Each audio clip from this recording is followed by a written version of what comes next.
that the United States will withdraw from the Iran nuclear deal. باش کشانەوەی ئەمریکا لە ڕێکەوتنی ئەتۆمی پێنجکۆیەک پەیوەندیە دووقۆڵەکان و لێدوانی بەرپرسانی کۆماری ئیسلامی ئێران و ویلایەتە یەکگرتووەکانی ئەمریکا بووە بە باسی ڕۆژی میدیا. دەستگان نێودەوڵەتیەکان بە وردی چاودێری ئەو پەیوەندیانە و دوایین پێشهاتەکانی دەکەن. بۆ پێی ئەمریکا ئێران بە خاوەنی ڕۆڵی سەرەکی دەبینێت لە ڕۆژهەڵاتی ناوەڕاستدا.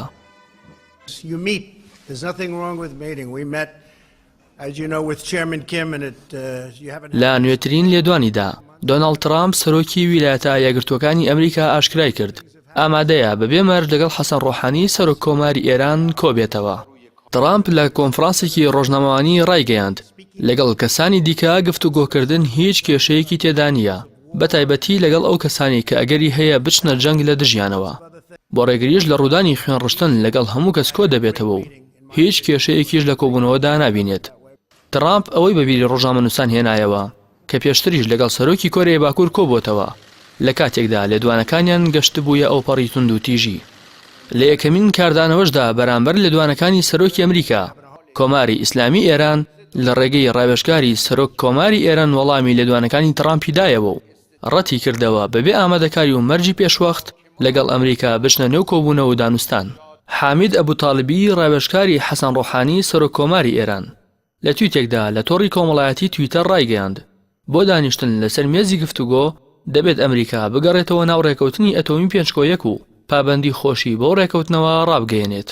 ئەبوتاڵبی لە پاڵ گەڕانەوەی ئەمریکا بۆ ڕێکەوتنی ئەتۆمی چەند مەرجێکی تری وڵاتەکەی باس کردووە، لەوانە کەمکردنەوەی دوژمنایەتیەکان و ڕێزگرتن لە گەلی ئێران.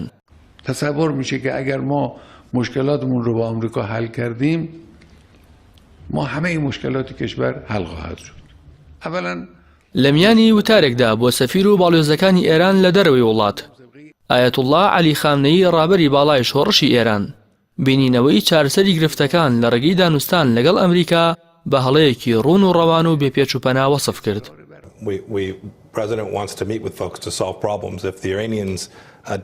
لە ڕوونکردنەوەیەکدا لەسەر وتەکانی سەرۆکی وڵاتەکەی مایک پۆمپیۆ وەزیری دەرەوەی ئەمریکا ڕایگەیاند سەرۆکی ئەمریکا لەگەڵ دانوستان و گفتوگۆدایە، بەڵام بە زەمینەسازی و بەدیهێنانی کەش و هەوای دانوستان.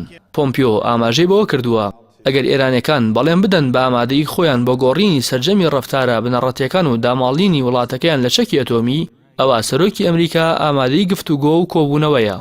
پێشتریش بەهرام قاسمی وتەبێژی وەزارەتی دەرەوەی ئێران ڕایگەیاندبوو تا ئەو کاتەی هەڵوێستی دژمنکارانەی ئەمریکا بەرامبەر وڵاتەکەی بەردەوام بێت دانوستان مەحاڵە. قاسمی ئاماژەی بەوەش کردبوو هەموو ڕۆژێک ئەمریکا ئەوە نیشان دەدات کە جێگەی متمانە نییە. بەهای هەر دۆلارێکی ئەمریکی بەرامبەر بە تمەن لە بازاڕەکانی ئێراندا گەیشتە نزیکەی 12,000 تمەن. ئەمە شوای کرد لە دەسەڵاتدارانی ئێران ڕێوشوێنی تند بگرنە بەر دژ بەو بازرگانانەی کە گومانیان لێ دەکرێت ڕۆڵی خراپ دەگێڕن لەو بابەتەدا. بۆ ئەو مەبەستەش وتەبێژی دەسەڵاتی دادوەری ئێران ڕایگەیاند دەستگیرکردنی ئەو کەسانی ڕۆڵی خراپیان هەبووە لەسەر ئابووری وڵاتەکەیان گەشتووەتە 47 کەس.